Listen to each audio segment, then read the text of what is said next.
The sound of tearing paper should never carry so much weight.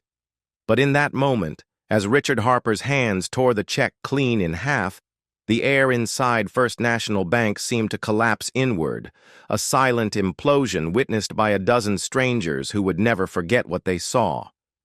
Across the counter, Margaret Johnson froze. Her weathered hands were still extended where the check had been moments before. $50,000. Her son's signature, her son's love translated into numbers on paper, now fluttering to the marble floor. She was 62, dressed in a simple floral blouse and navy slacks, carrying a purse she'd owned for 8 years. Nothing about her appearance suggested power. Nothing about her demeanor demanded attention. And that, in the cruel mathematics of American banking, had been enough to condemn her. Behind the teller counter, a massive LED screen cycled through advertisements. Smiling executives, promises of financial security, the bank's commitment to serving every community. Margaret's eyes didn't leave Richard's face. She had learned long ago that silence could be its own form of resistance. So she waited, her heart hammering against her ribs, while her phone buzzed in her purse with a single text message. "Mom, wait 5 minutes. What would you do if you were in Margaret's shoes? Stay silent or fight back? The check has been torn and fate hangs in the balance. Share your thoughts. Would you forgive or act like Richard?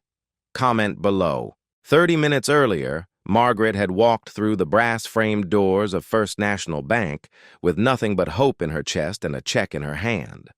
The branch occupied a corner of downtown's financial district, all glass and marble and architectural confidence that said we've been here forever and we'll be here long after you're gone. Air conditioning hummed through invisible vents. Classical music played at a volume designed to soothe without being noticed. Margaret approached the teller stations with quiet dignity she'd cultivated over decades of navigating spaces that weren't designed for women who looked like her. Her steps were measured, unhurried. She'd raised 3 children, buried a husband, and built a life on patience and faith. A simple banking transaction shouldn't require courage, but she'd learned that lesson the hard way. Jessica sat behind the third window, blonde hair pulled back in a neat ponytail, manicured nails clicking against her keyboard. She looked up as Margaret approached, and something flickered across her face. Not quite hostility, not quite fear, but something in between. A tightening around the eyes. A shift in posture that transformed openness into guardedness in the span of a heartbeat. "Good afternoon," Margaret said, her voice warm despite the chill she felt. "I'd like to deposit this check, please." She slid the check across the counter. $50,000, Johnson Investment Group, made payable to Margaret Elizabeth Johnson. Her son had insisted on using her full name, the one her mother had given her, the one that carried 3 generations of women who'd survived worse than skeptical bank tellers. Jessica picked up the check with 2 fingers, as if it might contaminate her. Her eyes scanned the amount, and her eyebrows rose. "Johnson Investment Group," she said, her tone making it sound like a question wrapped in doubt. "And this check is made out to you?" "Yes, ma'am." "Can I ask what this is for?" The question hung in the air like smoke. Margaret had been banking for 40 years. No one had ever asked her what a check was for when it was for $300 or $800 or $1,200.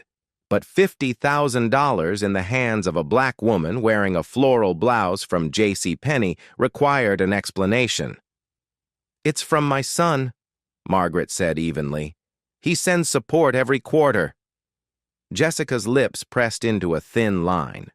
She glanced over her shoulder, catching the eye of a young man at the adjacent station. Brad, according to his name tag. He rolled his chair closer. "What's up?" Brad asked. "This check," Jessica said, turning it so he could see. $50,000. It seems unusual." Brad leaned in, and Margaret watched his face perform the same transformation Jessica's had, openness collapsing into suspicion. "Johnson Investment Group," he said slowly.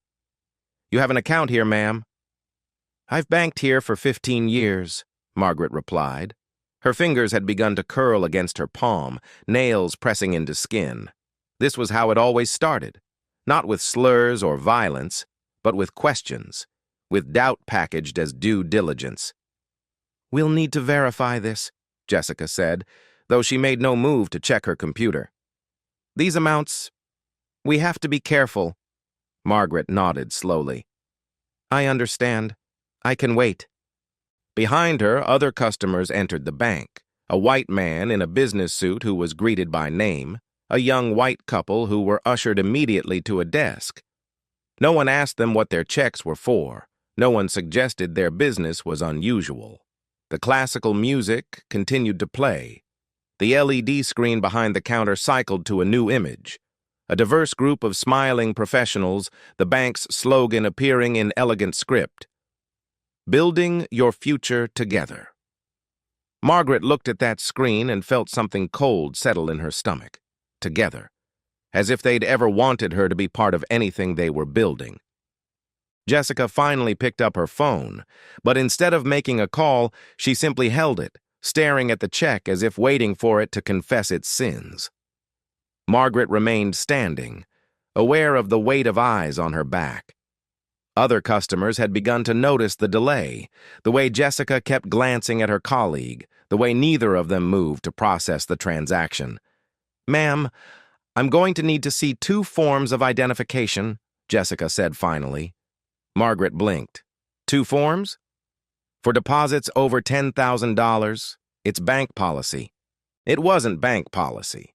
Margaret knew this because she'd deposited her son's checks before, at different branches. She'd never been asked for 2 forms of identification. But she also knew that arguing about policy with someone who'd already decided you were suspicious was futile.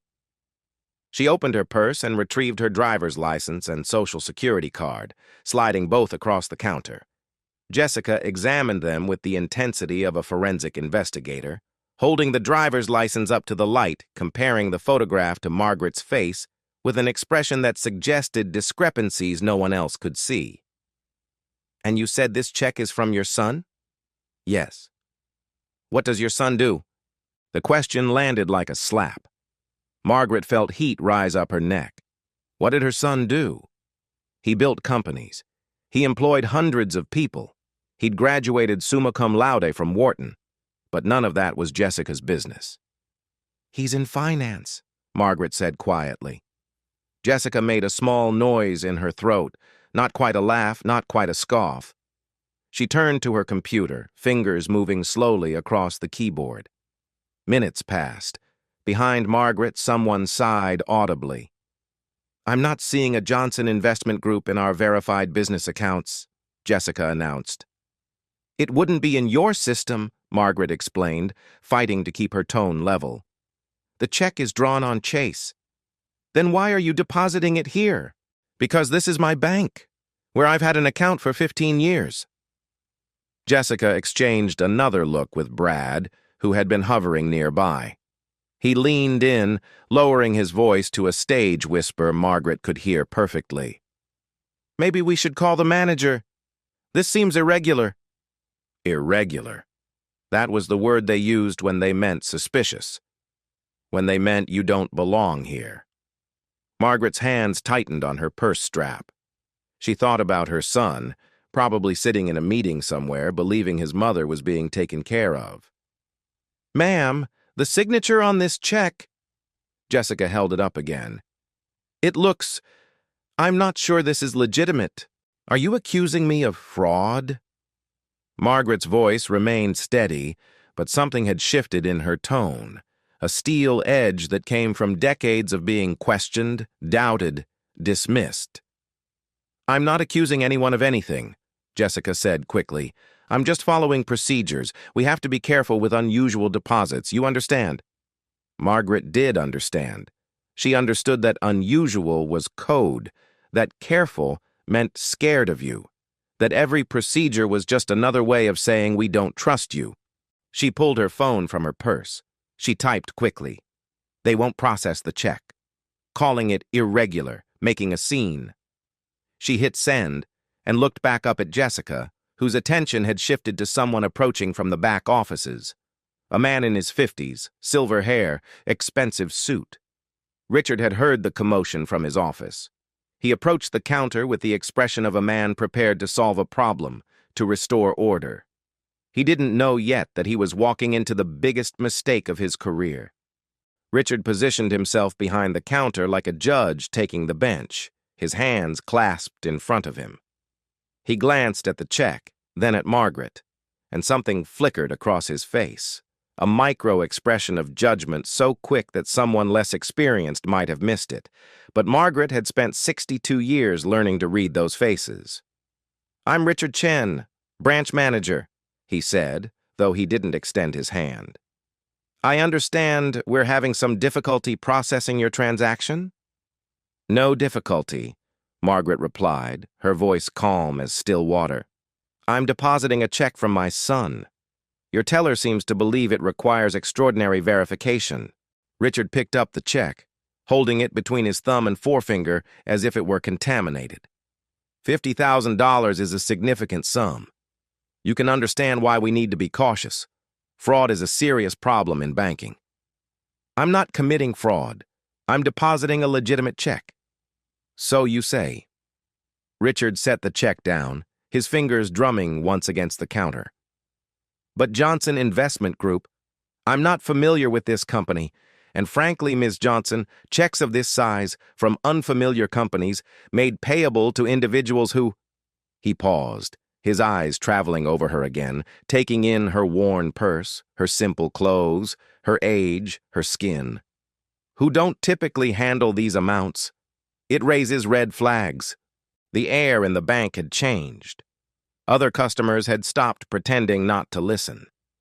A woman in a business suit stood frozen at the ATM. An elderly white man near the door had turned completely around.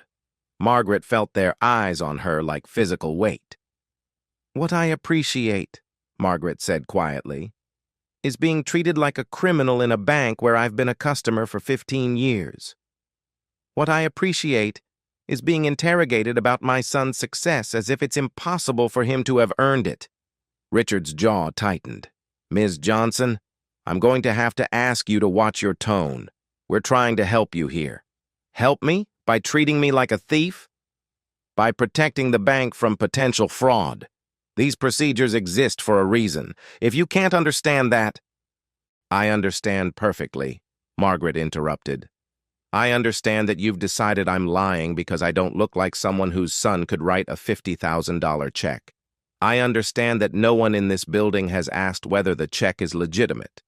They've only questioned whether I have the right to deposit it." For a moment, something like uncertainty crossed Richard's face, but it vanished quickly, replaced by rigid certainty. He picked up the check again, and this time his intention was clear. "I'm not going to process this transaction. I believe this check is fraudulent, and I'm going to—" "You're going to what?" Margaret's voice had dropped to barely above a whisper, but it carried more power than any shout. Richard's response was to grip the check with both hands and tear it cleanly down the middle. The sound, that terrible ripping sound, silenced the entire bank. He tore it again, quartering it, and let the pieces flutter to the counter like confetti at a funeral. "I'm going to protect this bank from people who try to take advantage of our services," he said coldly. The pieces of check lay scattered on the marble counter. $50,000, torn to pieces. Her son's signature, destroyed. Margaret stared at those pieces, her breath coming shallow now. Around her she heard gasps, heard someone say, "Oh my God!" heard the rustle of people pulling out their phones. Jessica had gone pale, her hand covering her mouth. Even Brad looked uncomfortable. But Richard stood tall, shoulders back, chin raised. A man who believed he'd done the right thing. Margaret reached into her purse with trembling fingers, not from fear, but from the effort of containing the rage that threatened to consume her. She pulled out her phone and opened her messages. David had already responded to her earlier text. "On my way. Stall them." She typed back. They destroyed your check. Manager tore it up in front of everyone, said I'm trying to defraud the bank. The response came within seconds. Do not leave. I'm 3 minutes away. Margaret looked up at Richard. You have just made the biggest mistake of your life, she said softly. And I want you to remember this moment. I want you to remember standing here so confident in your judgment, so certain that you knew who I was and what I deserved. I want you to remember it, Mr. Chen, because in about 3 minutes, everything you think you know is going to change. Richard laughed. Actually laughed, a short, dismissive bark of sound. Are you threatening me? Because I can call security right now and have you removed from this building. He snapped his fingers at the security guard standing near the entrance. Marcus, please escort this woman out of the bank. But Margaret didn't move. She stood rooted to that spot, her phone clutched in her hand, her eyes locked on Richard's face. Behind her, she could hear whispers, could hear phones clicking as people recorded the scene. Someone had started a live stream. She could hear the murmur of narration. Ms. Johnson, Marcus said quietly, approaching with obvious reluctance. Please, don't make this harder. I'm not making anything hard, Margaret replied, her eyes never leaving Richard. I'm waiting. That's all. Just waiting. Richard's phone began to ring in his pocket. He ignored it. It rang again, stopped, then immediately started ringing again. His jaw clenched. Answer your phone, Mr. Chen, Margaret said. I think you're going to want to answer your phone. Richard pulled his phone from his pocket with visible irritation, glanced at the screen, and immediately declined the call. I'm handling a situation, he muttered. But the phone rang again instantly, and this time Margaret could see the name, Regional Director. Richard's face tightened, but he silenced it again. You should answer that, Margaret said, her voice carrying across the now silent bank. I think they might want to talk to you about this situation you're handling. I don't take advice from people trying to defraud this institution, Richard snapped. He turned to Marcus. I asked you to escort her out. Are you going to do your job, or do I need to call the police? Marcus opened his mouth, closed it, then said carefully, Mr. Chen, maybe we should just... Call the police! A voice rang out from the small crowd that had gathered. It was a black man in his 40s, now holding his phone high, recording everything. Please call them. Let's get this all on record. Sir, this is none of your business, Richard said, wheeling on him. If you're not conducting a transaction, I'm going to have to ask you to leave as well. I am conducting a transaction, the man replied calmly. I'm witnessing, and I'm recording. We all are. He held up his phone, and Margaret could see at least 6 other phones pointed in their direction, a forest of cameras documenting everything. Richard's face had gone red. This is private bank business. Recording in this branch without permission is legal, someone else called out. Public space, public interaction. The bank had transformed into something between a courtroom and a theater.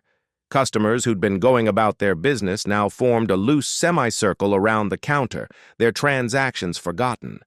Some looked uncomfortable, shifting their weight and averting their eyes. Others looked angry, energized, ready to bear witness. Jessica had backed away from the counter entirely, her face pale, her hands trembling. Mr. Chen, she whispered, maybe there's been a misunderstanding. There's no misunderstanding, Richard said firmly. This woman presented a fraudulent check. I exercised appropriate judgment, and now she's refusing to leave the premises. He pulled his phone out again, but not to answer the calls that kept coming. This time, he dialed. Yes, this is Richard Chen, branch manager at First National Bank downtown. I need police assistance. We have an individual refusing to leave the building after attempting to deposit a fraudulent check. Margaret felt ice water run through her veins, but she didn't move. Around her, the phones kept recording. The live stream viewer count was climbing. She could see it on the young man's screen. 200 viewers, 500, 1,000. Officers are on their way, Richard announced, ending the call with a satisfied tap. I suggest you leave now, Ms. Johnson, before this becomes a criminal matter. It's already a criminal matter, Margaret said quietly. You destroyed legal financial property. You discriminated against a customer based on race. And you're now filing a false police report. But please, Mr. Chen, continue. I want everyone to see exactly who you are. His hand moved so fast, she almost didn't track it.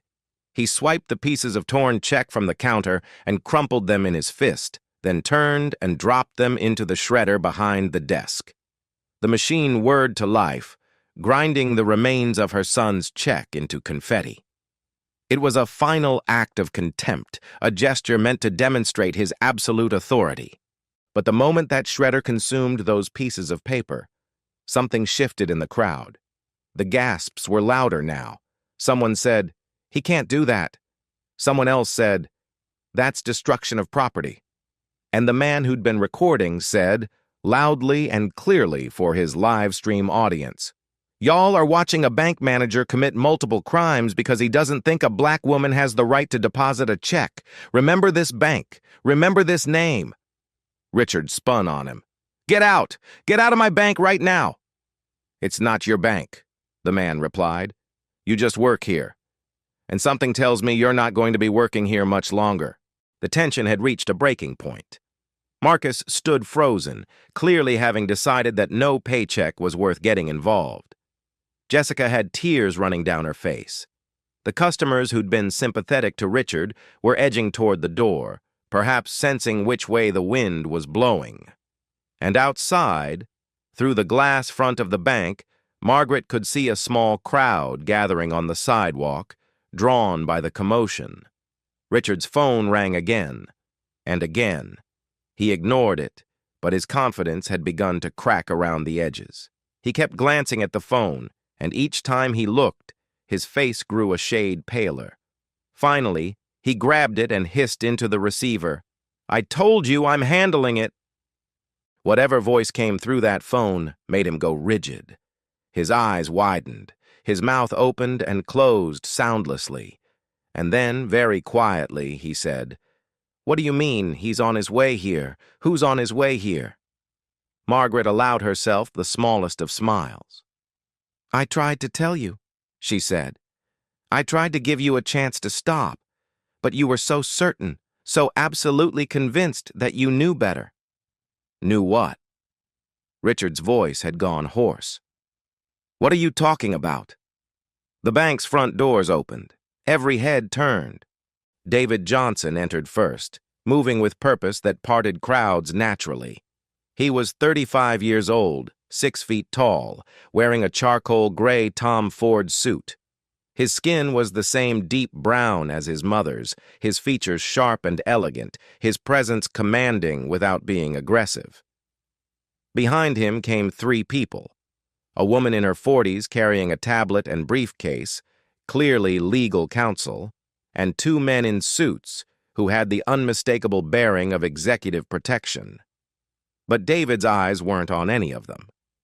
He scanned the bank, found his mother standing at the counter, and his entire demeanor shifted, the corporate armor cracking to reveal something raw underneath. "Mom," he said, and the word carried across the space like a prayer. "Are you okay?" Margaret nodded, but her composure finally fractured. Her hand came up to cover her mouth, and tears she'd been holding back for 30 minutes spilled over. "I'm fine, baby. I'm fine now." David reached her in 4 long strides, and for just a moment he was simply a son embracing his mother, his arms around her shoulders, his voice low and fierce in her ear. "I'm so sorry. I'm so sorry you had to go through this." Then he straightened, turned, and the corporate armor slammed back into place. His eyes found Richard, who stood behind the counter looking like a man who'd just watched his life catch fire. "I'm David Johnson," he said, his voice carrying easily through the silent bank. "And I believe you've been giving my mother some trouble." Richard's mouth opened, but no sound came out. His eyes darted to the torn check pieces that had disappeared into the shredder, to Jessica's stricken face, to the phones still recording. And then, slowly, his gaze traveled past David to the large LED screen behind the teller counter. The screen was changing. A new slide was loading. And as it resolved into clarity, Richard Chen watched his career end in high definition. The image showed David Johnson in that same Tom Ford suit, standing in front of First National Bank's corporate headquarters. The text appeared beneath his photograph, welcoming our new CEO, David Johnson, First National Bank.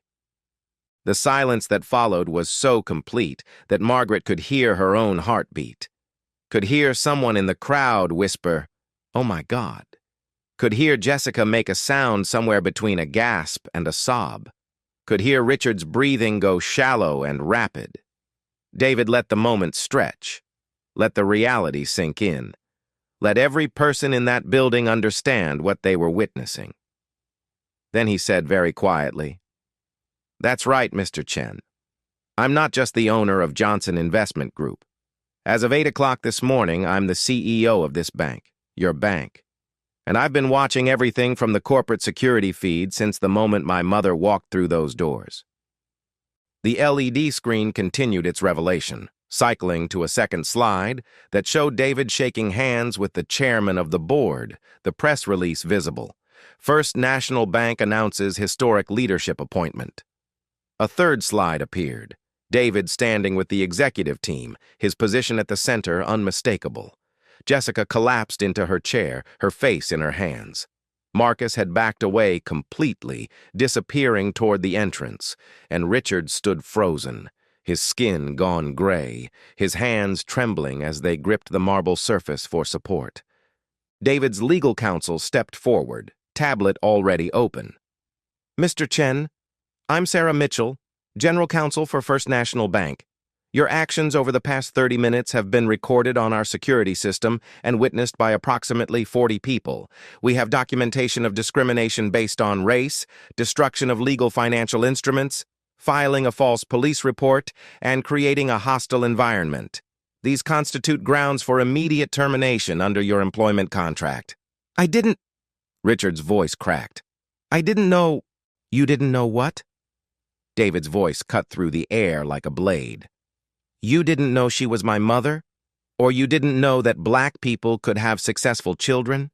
That black women could be telling the truth?" He took a step closer. "Which part, exactly, are you claiming you didn't know, Mr. Chen?" Richard's mouth worked soundlessly. Around them, the crowd had gone utterly still. The live stream viewer count had exploded. 20,000 viewers, 30,000. This moment was being broadcast across the country. "I was following procedures," Richard finally managed. "From what?"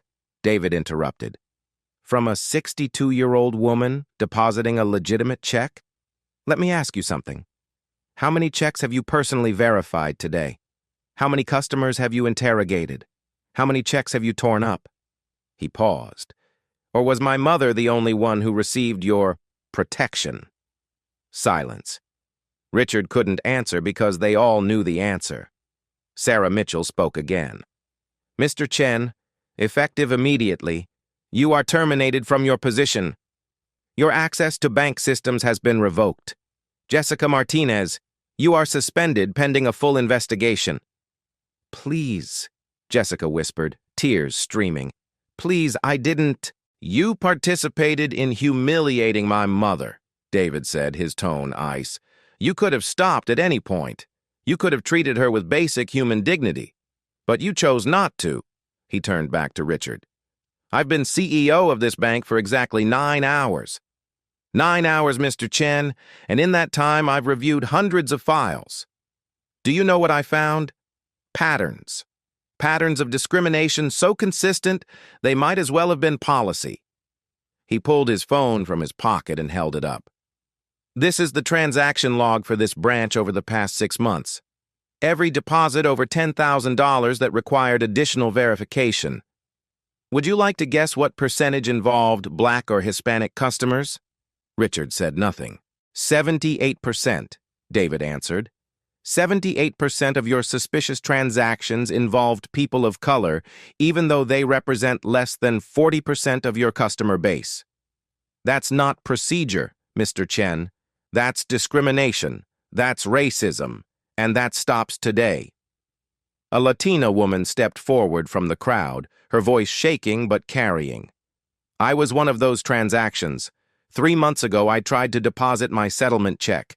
$15,000. They held it for a week, made me provide documentation, proof of the lawsuit, letters from my lawyer. She looked at David. Thank you. Thank you for seeing this. I tried to open a business account here last year, the black man who'd been recording added. They rejected my application 3 times. I finally went to Wells Fargo. They approved me in 20 minutes. He held up his phone. This video already has 2 million views. People need to see this. David nodded slowly. They will know. We're issuing a full public apology today. We're implementing mandatory anti-discrimination training for every employee. We're establishing an independent review board to examine past transactions. And we're compensating those customers, fairly and publicly. He turned back to Richard. You wanted to protect this bank? You've exposed exactly what's been rotting underneath, and now we're going to cut that rot out completely. Sarah Mitchell stepped forward with a document. Mr. Chen, this is your termination paperwork. You have 5 minutes to collect your personal belongings. Security will supervise. Margaret had been silent through all of this, but now she stepped forward. Mr. Chen, she said, and Richard's eyes, defeated, broken, met hers. I'm going to tell you something, and I want you to carry it with you. You looked at me and saw everything you fear, and you used your power to try to humiliate me. But I'm still here. I'm still standing, and you're done. Not because my son is CEO, but because cruelty always, eventually devours itself. Remember that. Remember me. David placed his hand gently on his mother's shoulder. Come on, Mom. Let's get you to my office. He looked around at the gathered crowd. This bank is closed for the rest of the day. To everyone who witnessed what happened here, thank you. Thank you for recording. Thank you for not looking away. Change only happens when people refuse to accept the unacceptable. As David guided his mother past the counter, past the shredder that had consumed her check, the crowd spontaneously began to applaud. It started with the black man, then spread to the Latina woman, then to others, a wave of sound that filled the marble halls. It wasn't just applause for Margaret or David. It was applause for justice, delayed but delivered. Richard stood alone behind the counter as security waited, and the sound of that applause must have been deafening. The LED screen behind him cycled back to David Johnson's portrait, CEO prominently displayed, an endless loop of truth that no amount of denial could erase. The news cycle moves at the speed of outrage, and by evening, Margaret Johnson's story had become a wildfire.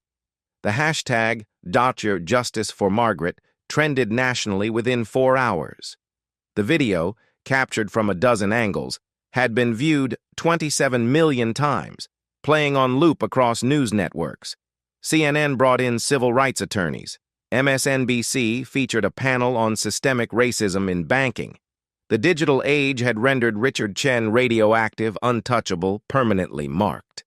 Within a week, First National Bank had placed 17 managers on administrative leave pending review of their branch's transaction records. The independent review board David had promised materialized swiftly. 3 former federal judges, 2 civil rights attorneys, and a data scientist examining 5 years of transactions. Their preliminary findings were devastating. Systemic patterns of discrimination in customer service, loan approvals, and fraud investigations. David moved decisively. In his first month as CEO, he terminated 9 more managers, restructured the compliance department, and instituted quarterly bias audits for every branch. He brought in consultants from the Equal Justice Initiative to design mandatory training. He established a customer advocacy hotline, staffed 24/7. And he did something no major bank CEO had done before. He published the bank's discrimination statistics publicly, updated quarterly, with full transparency. The financial cost was significant. The compensation fund for affected customers totaled $43 million. The restructuring and training programs added $20 million in annual operating costs. Several board members pushed back. David's response, delivered in a board meeting that was later leaked to the press, became legendary. "We can't afford not to. Every dollar we spend fixing this is a dollar we should have spent years ago preventing it." Margaret became a reluctant symbol. Interview requests poured in: Oprah, Ellen, The Daily Show. She accepted only a few, always bringing the conversation back to the countless others who'd experienced similar treatment without advantage. "I'm not special," she said on CBS this morning. "I'm just lucky. Lucky that my son was in a position to do something. But what about everyone else? What about the single mothers, the immigrants, every person who walks into a bank looking wrong and gets punished for it?" The compensation she received went directly into a foundation she established with David's help. The Johnson Dignity Fund provided legal assistance to individuals facing discrimination in financial services. Within 6 months, it had taken on 43 cases across 12 states. Richard Chen faced criminal charges for filing a false police report. The prosecutor pursued the case with vigor. At trial, she played the security footage of Richard calling police, describing Margaret as agitated and potentially dangerous, then cross-referenced it with footage showing Margaret standing calmly. The jury deliberated less than 3 hours. Richard was convicted and sentenced to 6 months in jail, suspended pending 2 years of probation and 200 hours of community service, working at organizations serving communities of color. The story rippled outward, inspiring reckonings at other institutions. Wells Fargo announced a comprehensive review. Bank of America established its own discrimination hotline. Chase implemented new protocols. The reforms weren't perfect. Decades of institutional bias couldn't be dismantled in months. But they were a beginning. 3 months later, Margaret returned to the same branch, now under new management, with David's portrait prominently displayed alongside a plaque. In recognition of Margaret Johnson, whose dignity and courage sparked a movement for justice. May this bank always remember that every customer deserves respect. She deposited a check. It was processed in 3 minutes, without questions, without suspicion. The teller, a young black woman named Jasmine, smiled warmly. "Thank you, Ms. Johnson. Is there anything else I can help you with today?" Margaret smiled back. "No, thank you. This is exactly what banking should be."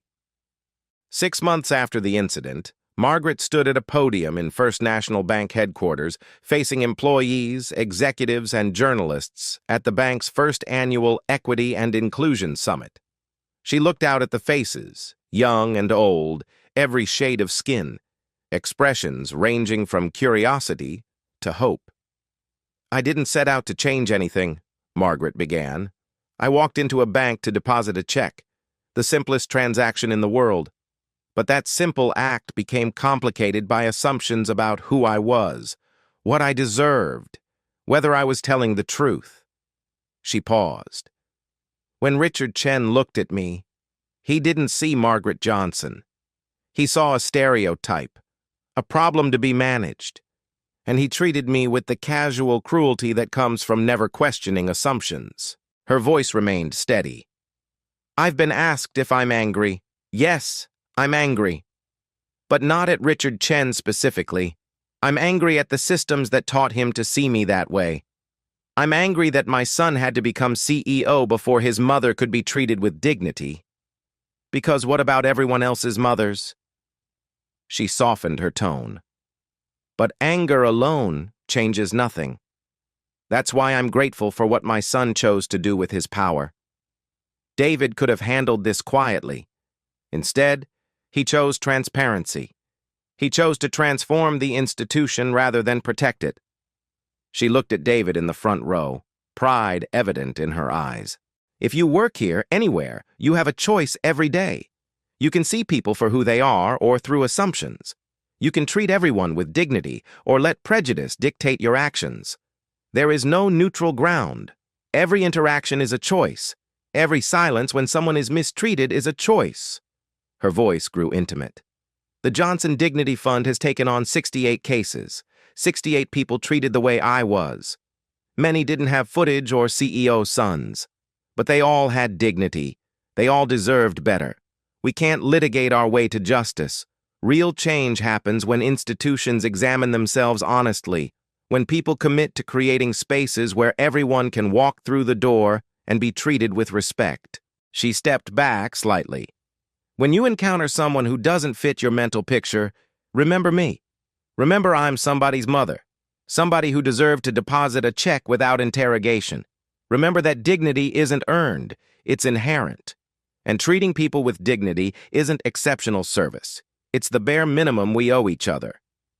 She nodded once. Thank you for being willing to do the hard work of change. This isn't about one incident. It's about building a world where what happened to me becomes unthinkable. That's the world we can build together. As Margaret stepped away, David embraced her. You're incredible, he whispered. We're incredible, she corrected gently. All of us when we decide to be. The story of Margaret Johnson didn't end with a speech or a settlement. It lived on in the choices people made afterward.